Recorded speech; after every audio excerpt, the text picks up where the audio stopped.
Good afternoon from Mickey, Aurora, and from me from Castle Goring.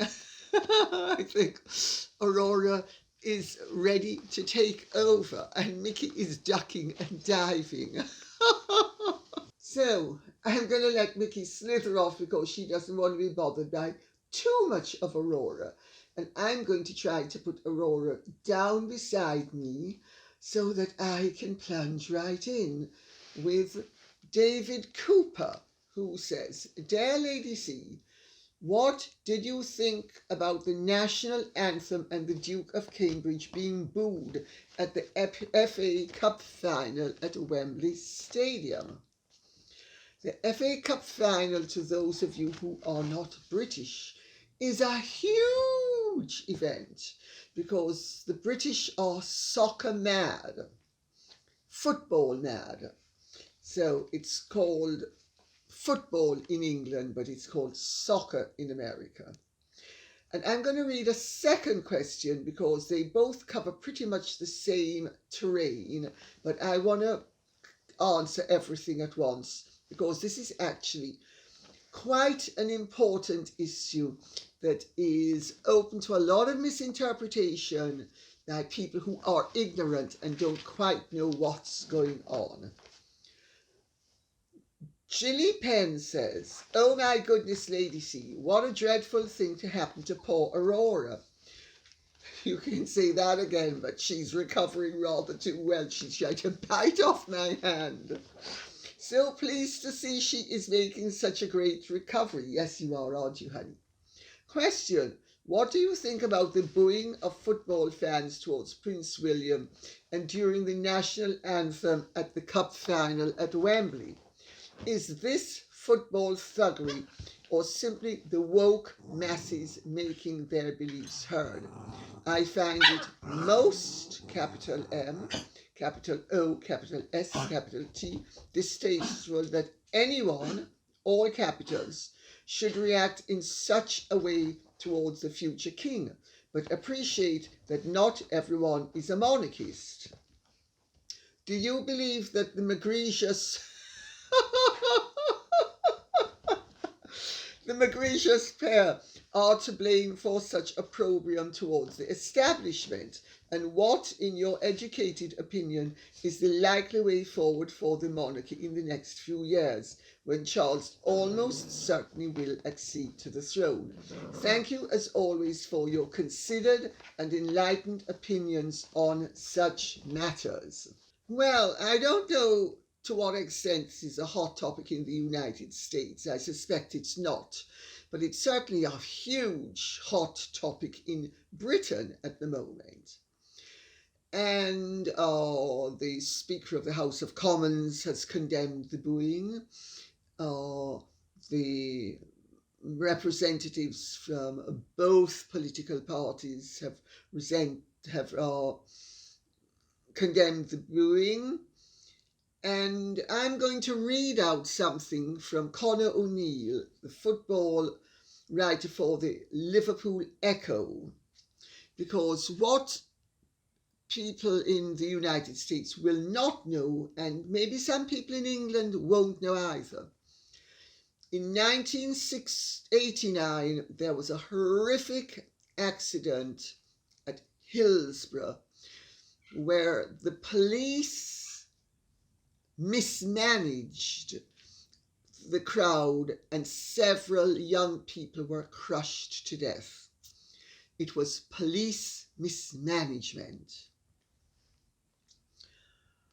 This did not emerge until many years later. The police were involved in a massive cover-up. When the government of the day, which was David Cameron's Tory government, realised the full extent of the cover-up by the police,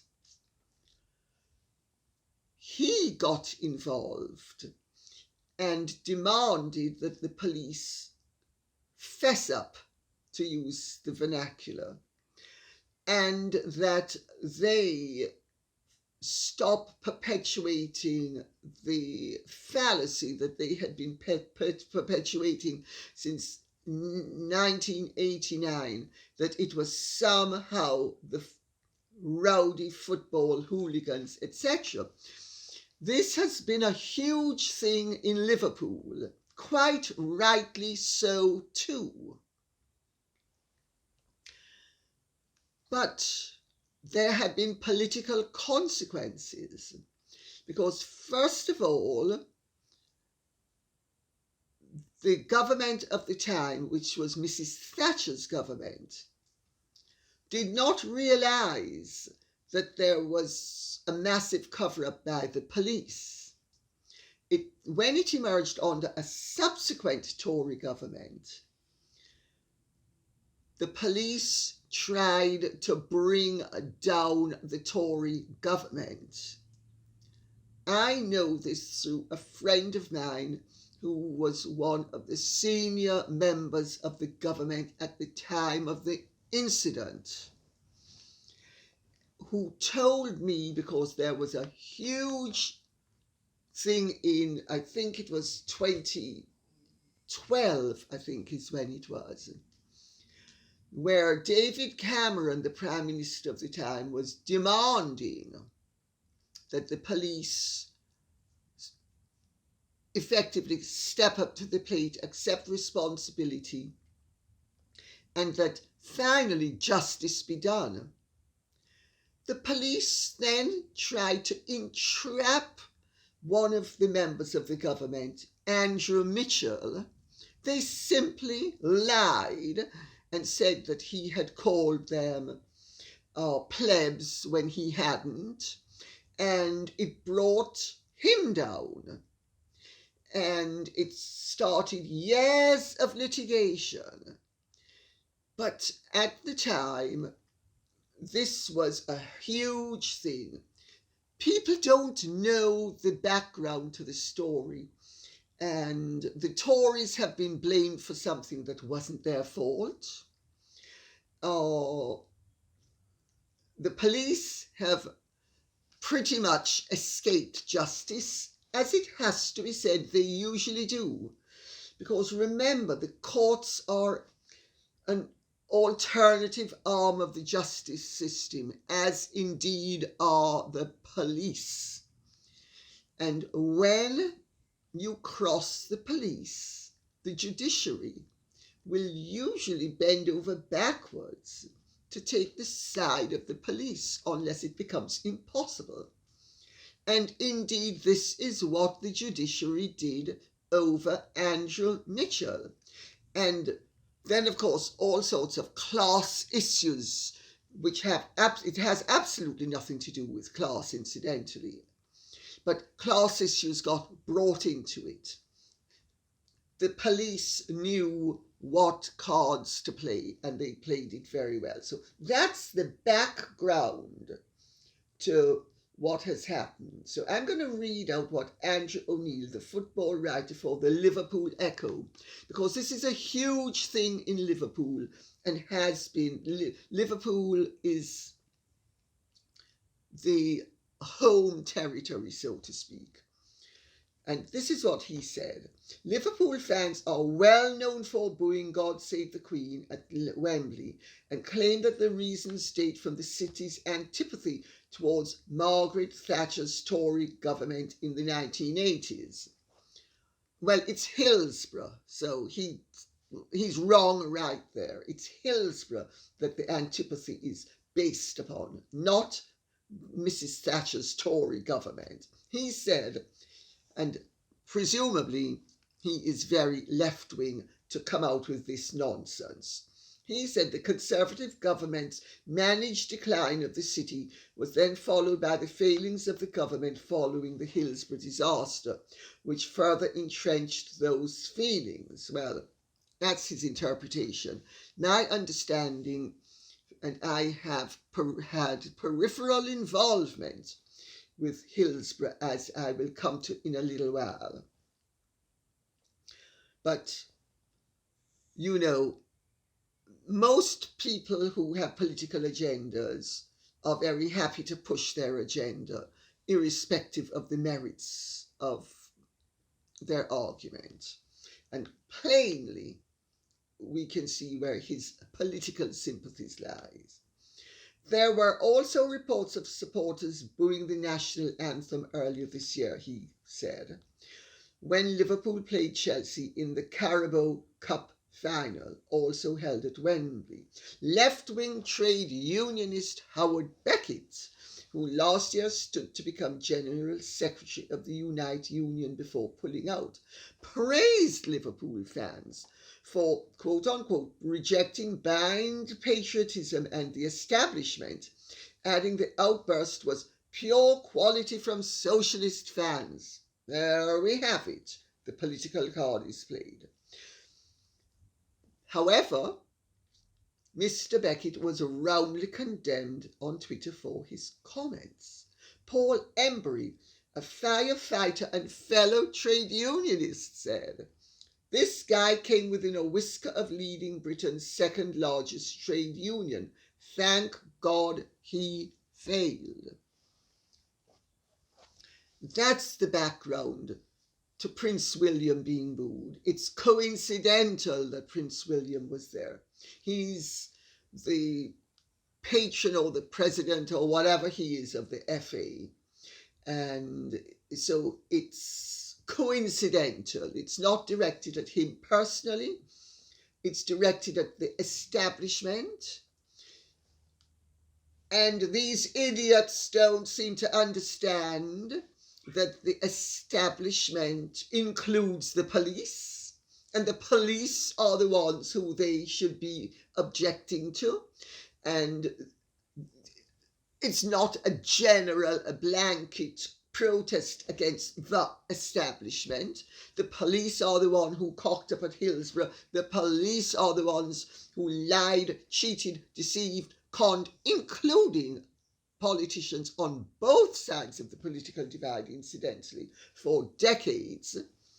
And when they were forced by the Prime Minister of the day, David Cameron, to actually step up to the plate and admit responsibility, they then tried to bring his government down. Charming. Anyway, sick of the nonsense, says, "Greetings, Lady C. I hope Aurora is on the mend." She is, thank God. Did you see how amid scabies jubilantly hopped in on the act to put the boot into Prince William on behalf of the has-been and never was? I quote, "An unexpected moment at today's FA Cup final where Liverpool fans booed Prince William and national anthem." I think there should be a definite article there somewhere. But Mr. Scabies struggles to speak good English possibly, or maybe just to write it. My understanding, correct me if I'm wrong, Twitter, this is him speaking, is that it's still there, felt there was an establishment cover-up over the Hillsborough disaster and getting justice for it. Well, he's putting the boot into William, and he's putting the boot into the establishment generally, when the fact of the matter is the police were entirely responsible, as I just said. Now, my involvement is peripheral, but it gave me an insight that I would otherwise have lacked.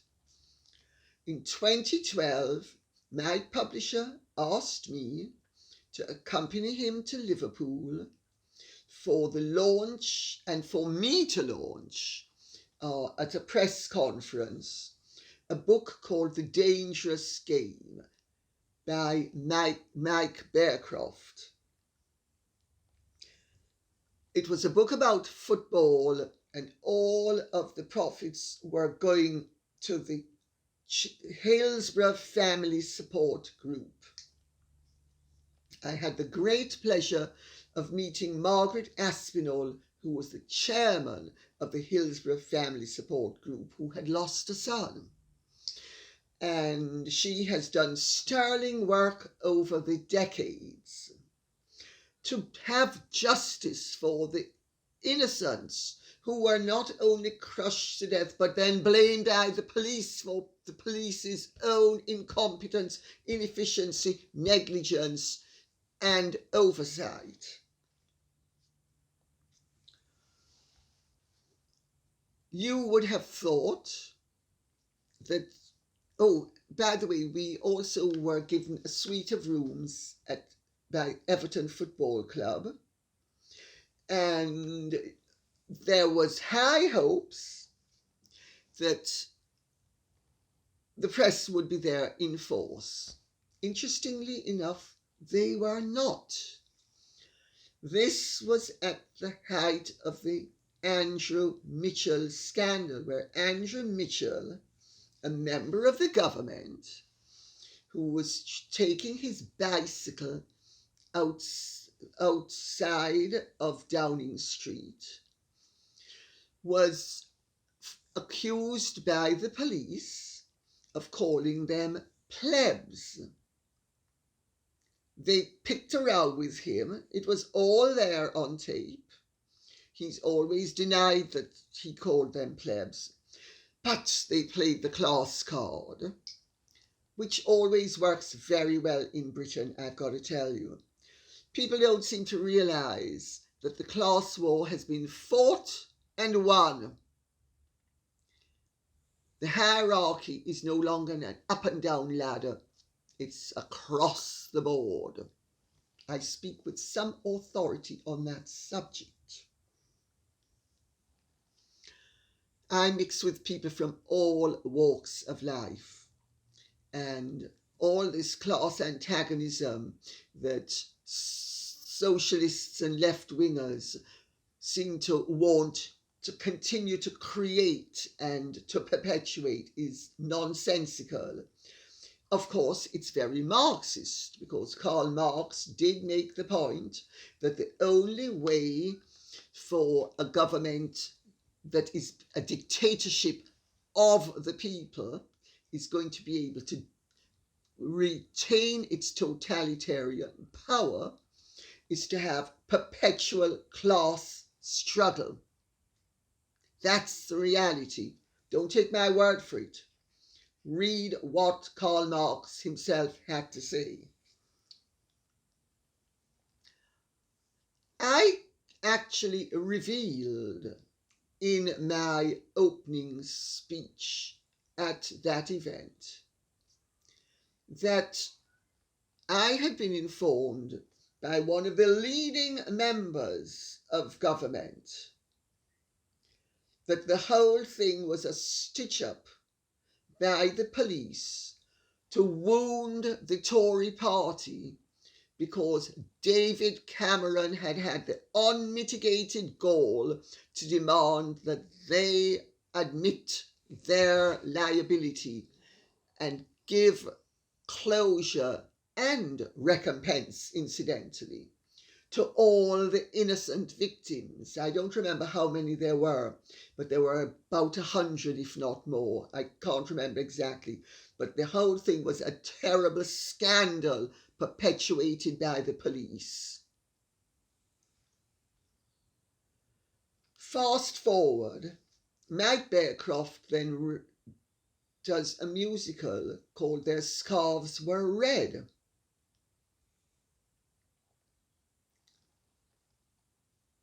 What happens?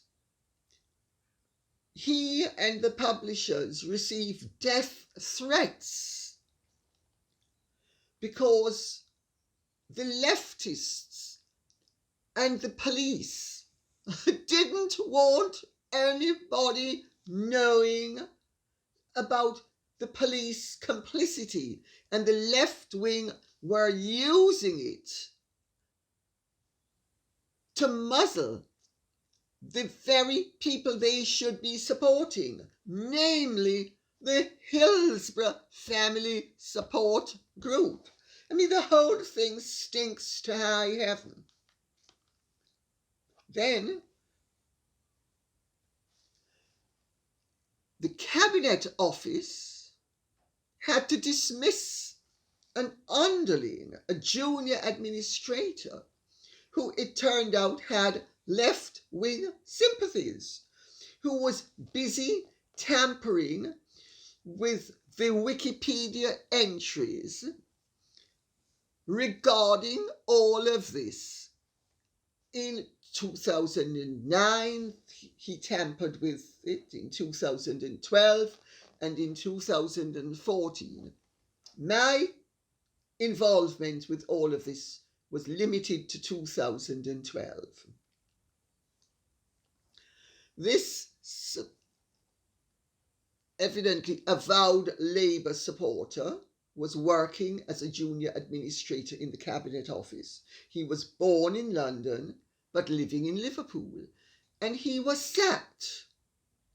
Do you begin to see the enormity of this and the mischief making and the stench of and the injustice to these poor innocents, starting with and primarily the families who suffered a loss at Hillsborough, followed by Andrew Mitchell and all of the other politicians, including Labour politicians as well, incidentally, who over the years had their careers tampered with by the police left-wing supporters who were determined to absolve the police of responsibility and further their socialist agenda. Charming, charming. I don't think Vladimir Ilyich Ulyanov, also known as Lenin, could have done better. Lisa Kara says, I apologise for my late question as it has just come to my notice. Lady C, could you shed any light as to why Has and Meghan Mouth are starting to use the name Wales? Has used it recently at the polo match, and M has used it in her litigation paperwork with Samantha. Can they take the title of Wales away from William and Catherine, so becoming and reverting to, in Has's case, Prince Henry of Wales and Meghan becoming Princess Henry of Wales? Revolting thought. Thank you, Lady C. Meghan Markle is not and never was and never will be Princess Henry of Wales. Prince Henry of Wales ceased to be Prince Henry of Wales when he became the Duke of Sussex. He is Prince Henry blah blah blah, Duke of Sussex. He has no valid link hereafter to the moniker, surname, title, style, whatever of Wales. None. It is a fraud and a pretense for either of them to claim that they have a right to use the name Wales. They do not.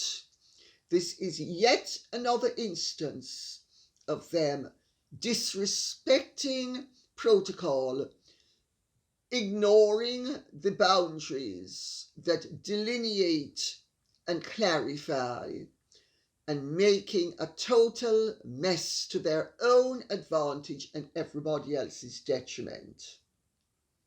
I hope that answers the question. Jane Moole says, Lady C, was that you I saw in the distance at the Platinum Jubilee celebration at Windsor Castle?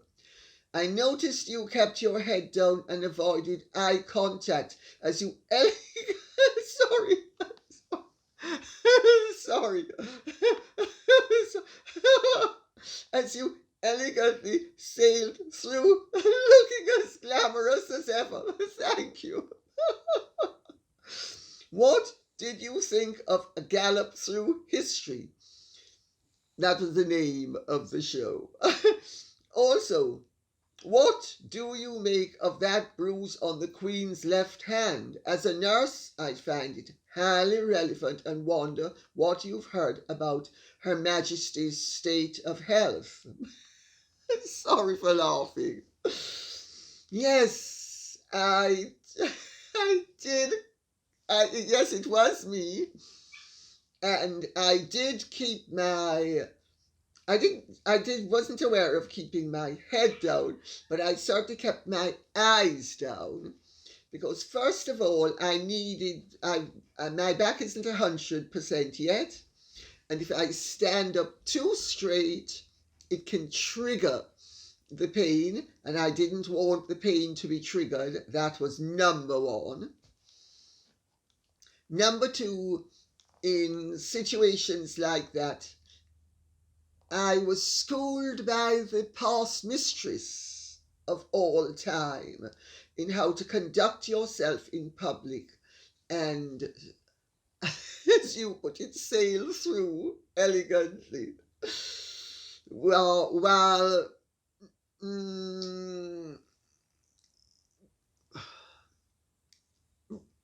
sort of being in a bubble. Jackie Kennedy is the one who told me, Jackie Onassis, she said, it's really simple. When you're in public, if you want to retain your autonomy and privacy, either look above or below everybody else. And that way you can just, she didn't use the word sail through, but I'll use it, you can just sail through. And people might notice that one is there, but one doesn't catch anybody's eye. And so that's what I did. But it really was primarily because of my back. But I do sometimes, when I'm in public, look down so that otherwise you catch people's eyes and they want selfies and you're in a rush and you don't want to be mean and say no and that sort of thing. But the real reason was my back, if the truth be known. So what did I think of a gallop through history? I thought it was very well done. I thought only in Britain could we have such witty, politically evocative and slightly naughty commentary. It was great. It skirted on the boundaries of political correctness. Thank God. It was very witty. The whole thing was really interesting and brilliantly done. And to those of you who didn't see it, I would suggest you catch up on it on either YouTube or one of the TV channels if they have broadcast it. And now to the bruise on the Queen's left hand. You're absolutely right. That would be the remnants of a cannula which would have been used to, and I'm going to be careful what I say because we need to respect Her Majesty's privacy and we can't be invasive. But she is 96 and as you get older, you are more prone to infection and you are also more prone to dehydration. So the purpose of the cannula would have been to treat her in a limited way so that she was up and able to cope. And I think more than that we really shouldn't say, because I mean we want to respect her dignity, don't we? And she is a very dignified woman and we want to respect her dignity. So if we leave it at that. Cookie's Spirit says, like Meghan, where does Amber Heard go from here after the divorce career-wise? Well, Meghan might not go anywhere. She might do a Princess Michael of Kent. They've both markled themselves, that they certainly have, or they've herded themselves as well. Amber and Megsy baby. they've herded themselves as opposed to markled themselves. It's interchangeable. Regardless of what the brain dead Biden clan say or think, Meghan has no chance in politics. May I interject here and say, I really think Valerie Biden Owens was ambushed. I really don't think she was pushing any agenda for Meghan to be president. I think that's pure sunshine sacks. And who knows, maybe they'll be able to pull that rabbit out of the hat. You never know, stranger things have happened. Anyway, Meghan has no chance in politics, and neither actress has any talent to pursue a career in movies, beside which they've been blacklisted. Quite a pickle they find themselves in. On another subject altogether, I must say that you've got the best taste in jewellery and how to wear it that I've ever seen. Thank you very much. You are a con. Thank you. Oh, well, I love beauty in all its forms. And I also like, mixing and matching, and it's fun. And where do Meghan and Amber Heard go from here? Well, Meghan still has options. She's not herded herself out of her golden parachute and golden terrain. She's still a member of the British royal family. And she might well do a Princess Michael and realise that her bread is much better buttered in a palace than out there in the world at large, hustling and bustling your way in the hope of ending up on a billionaire's yacht. Amber Heard, I think she's going to have a very sad end. I really do. Depending on her degree of narcissism, I think there might be the solution that people dreaded for Harry, and which was one of the reasons why the palace was so concerned about Meghan's effect upon Harry. But we will see.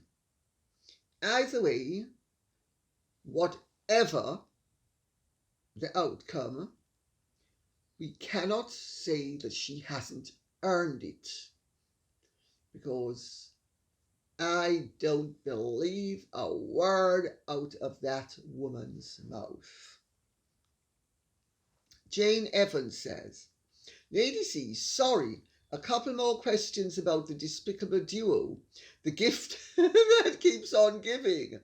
So apparently Meg's baby was enraged over Tina Brown's book, and that has-been and never was want to do another interview with Oprah to clear the air, capitals. Also, spread more lies, more capitals. And an exclamation mark. Do you think this is true? Also, the Montecito pair are planting news bites that they told the Queen they didn't want to appear on the balcony. 2 exclamation marks. Do you believe that pigs are flying? Love as always. Go you, Mickey and Aurora. Mickey? Jane Evans wants you to catch some of those pigs that are whizzing over our head. I mean, you notice how Meghan and Harry have to rebut. The palace says they are not allowed onto the balcony, so they say, well, we never wanted to be there in any event. Of course they never wanted to be there. No, and we are all stupid and believe every word they say. Oh, so tedious, these people. So tedious. I'm not aware that Megsy Baby is enraged over Tina Brown's book, and I don't see why she would be, because I'm reading the book. And I'm taking my time reading it, I've got to tell you. I'm in no rush to finish it, because I'm not putting extra pressure on myself, number one. Number two, I'm reading other stuff that is more interesting, to me at any rate. But so far I have seen no evidence of Tina being anything but chief cheerleader for Harry and Megsy Baby. So is she enraged that she's been cheered along by Tina Brown? Well, I suppose if you bite the hand that feeds you, it means you are an ingrate in more ways than one. So that's a possibility. As for the interview with Oprah to clear the air, I do hope that they rush and do it. Yet more lies. Oh, Mickey, catch those flying pigs. They're preparing to circle Megsy Baby and Harry in the Oprah interview. Mickey, come on, catch them. Mickey's sleeping. Mickey, wake up. Yes. Mickey says, I'm not going to be bothered with all of this nonsense. I'm sleeping. You know, it's really sad when you have to lead a life of smoke, mirrors, and endless propagandizing. It's, aside from being so exhausting, I mean, it's really sick. Lady C,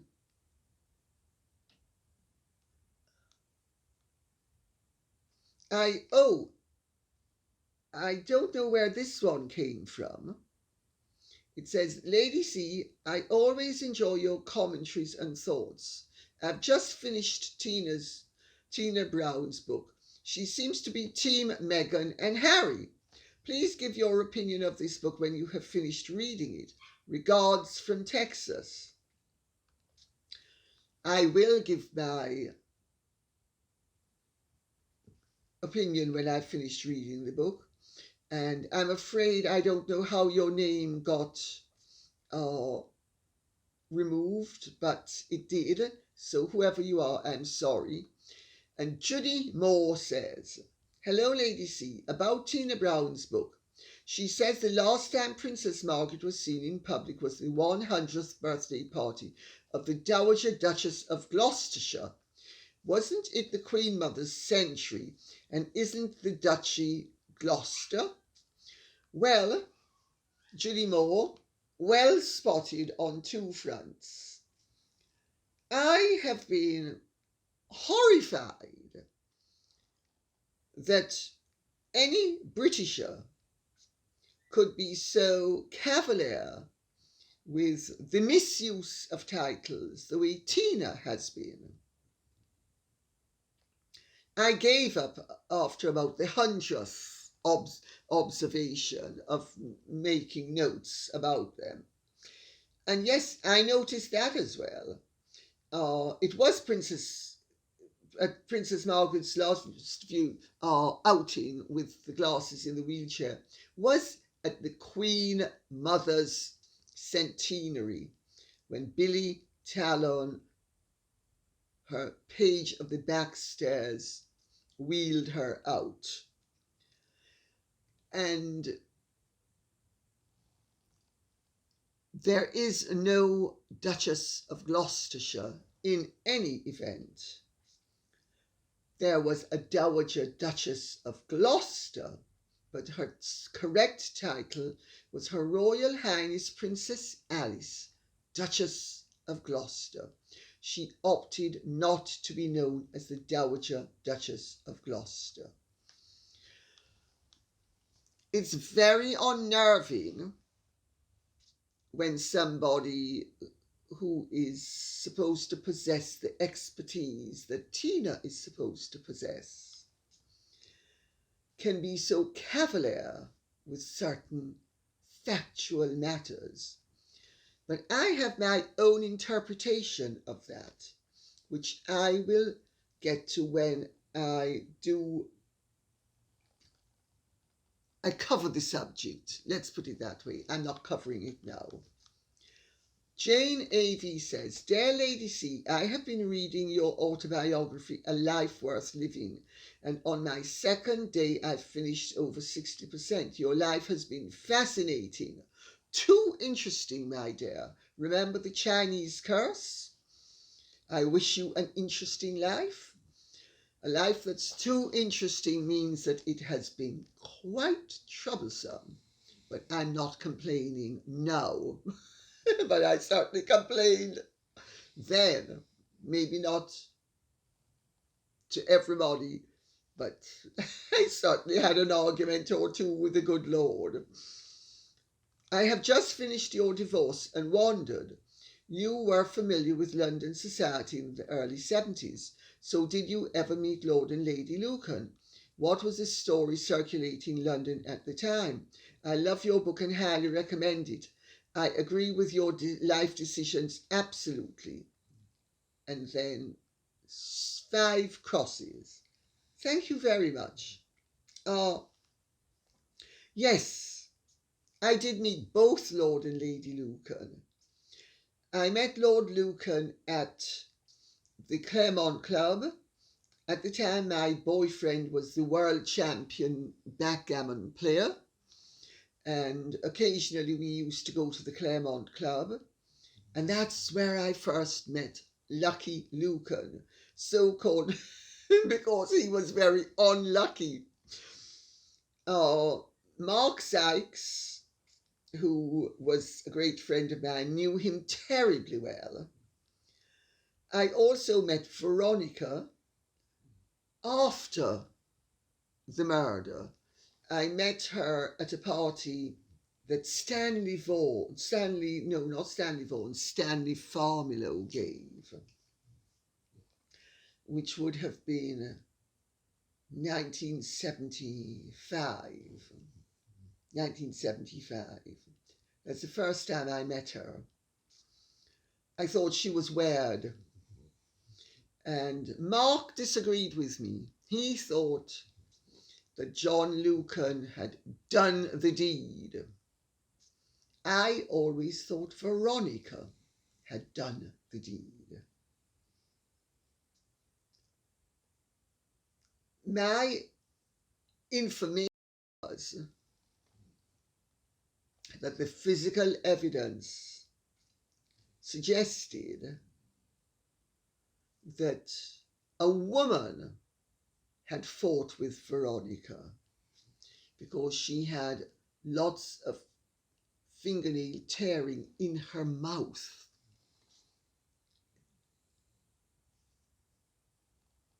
Men don't have long fingernails or fingernails of any length. That was one of the pieces of physical evidence that suggested. Another piece of physical evidence that suggested was that after the event, when John Lucan was upstairs in the bedroom with her, and he left her to wash his hands in the bathroom, she ran to the pub and raised the alarm, saying that he was the culprit. It's hard to believe that he could have been the culprit and trusted a woman he didn't trust. It doesn't make sense. So there are other indications that she might have been the culprit as opposed to him, but I won't go into them because this is YouTube. Grace S says, hey, I was wondering what your opinion was on word that Meghan is considering going on the Oprah show again for damage control. Thanks. I do wish she would. I mean, we've covered it a bit earlier, so I don't know why this is here again, but there we go, it is. Damage control, I think she needs to give us more of her version of the facts, her truth. I think so. I think she should finish the job she started and let herself become a perennial pariah. TC says, what will be will be. The public will never be able to know at this point in time. As far as Prince William wanting to change traditional royal family life, I think that in itself will be the downfall of the British monarchy, not Harry and his wife. There is a reason why you are considered royal. Tradition has carried the Queen all of her life. I suppose doing away with a lot of the pomp and circumstances would be acceptable to today's time, but not everything, just my opinion. I don't think anybody, my dear, intends to do away with all of the pomp and circumstance and the ceremonial and all of that. I think just to make them more relatable and accessible on a human level. A lot of people don't like curtsying. A lot of people don't like bowing. If they choose to, they should. But we seem to forget that 150 years ago, everybody curtsied to anybody who was their elder or their superior in rank. So it was just a sign of respect. It's now only limited to royalty. And if they want to dispense with it, fine. If they want people to call them by their Christian names, not so sure that's fine, but it's their choice. So we'll see. But you're right. Becoming too pedestrian means that there is nothing to make you special. On the other hand, if you evoke all the values of nobility while behaving in a down-to-earth manner, that is pedestrianism and nobility at its finest coincidental point. Difficult to pull off, but let's see if William and Catherine can and do. I personally think they can, and I personally think they will. Carol Rawsthorne says, Lady C, I heard the money Harry received when he split with William and Catherine went to Travellist. Surely this is illegal. No, it wasn't illegal. And yes, it did go to Travellist. There was an investigation and it was deemed to be correct because it was handed over at a time that Harry hadn't had the opportunity to make Travellist into a charity. Still not a charity, incidentally. But let's see what kites they continue flying. Heather Spark says, Dear Lady C, enjoyed your video as always. So sorry that Aurora was ill through misadventure. Puppies will be puppies. You look so lovely in red and white. Red is a lucky colour. You remind me of Queen Mary, Her Majesty's grandmother. Funny you should say that. When I came out of the jungle, a friend of mine said, oh, you know, Georgie, I hadn't noticed before. You and Queen Mary look somewhat alike. I'm not sure how much of a compliment that was, but there we go. She seemed to be a no-nonsense woman as well. She certainly was. Just wondering what you think of Harry and Madame's plans to put on a high tea to celebrate Lily's first birthday. I think they plan to sabotage all they can of the whole 4 days. I'm ready for my close-up, Mr. DeMille. They beggar belief in their boldness. Heather Spark, I'm ready for my close-up too. Yes, I am. Mickey, Mottie's ready for her close-up. Mickey says I'm to get lessons from Megsy Baby on how to do a close-up. And to look in the camera and to find the eye and the light and to make sure I don't forget for a second where the eye of that camera is, because I only come alive when I'm in the eye of the camera. I'm Norma Desmond Mac too, Mr. DeMille. I'm ready for my close-up.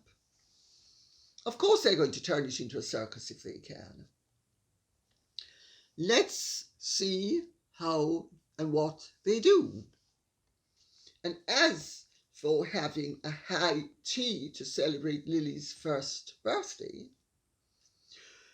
if Harry and Meghan are decent, responsible people, they will celebrate that birthday in private, and they will respect that child's privacy, and they will not share any photographs with the world.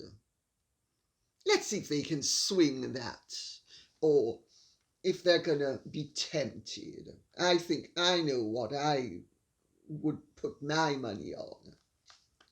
Mimi Steinacre says, my husband and I recently viewed a PBS series titled Something in the Order of English Estates, hosted by an American young lady married to an earl. Sorry to be so vague. At any rate, one estate was the Campbell estate, and it seems that the resident was Colin Campbell, the Duke of Argyll. Please help my memory. And if I'm correct, what is their relationship to you? Thank you so much, LadiesTea. Your videos are not only entertaining, but also fascinating and educational. Thank you. I only look forward to each and every one and love them all. Hugs to Mickey and Aurora. Mix hugs. Well, no, actually, I think I know who you're speaking about. You're speaking about Julie Hinchinbrook, who goes by the moniker Julie Montagu. She's married to the Earl of Montagu's heir, Viscount Hinchinbrook.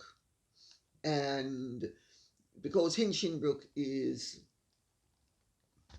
rather too on Hollywood a name or on TV-ish a name, she goes by Julie Montagu, Julie Montagu, which is fair dues. That's fine. There is the modern tendency for women who are married to men with titles whose surname is different to presume that they share the surname. They don't. For instance, one of my bête noire is Margaret Campbell, Duchess of Argyll. She was not Margaret Campbell, Duchess of Argyll. She was Margaret, Duchess of Argyll. The title becomes the surname, and the woman doesn't have a surname. Only the man has a surname. So that's who you're speaking about. And yes, she did something on Inveraray, the Argyll estate. And it's not Colin Campbell. He's not the Duke. The Duke of Argyll, the present Duke, is his nephew, Torquil, who is Torquil, the 13th Duke of Argyll, socially known as Torquil Argyll, not of Argyll, just Argyll. And on that note, I will say thank you very much for listening. I hope this has been of some interest to you. If it has, please like, share, subscribe, press the notification bell, and remember, please keep the questions and comments coming in. Conversations are two-way streets, and I need your input to be able to converse and chat with you. God bless and goodbye.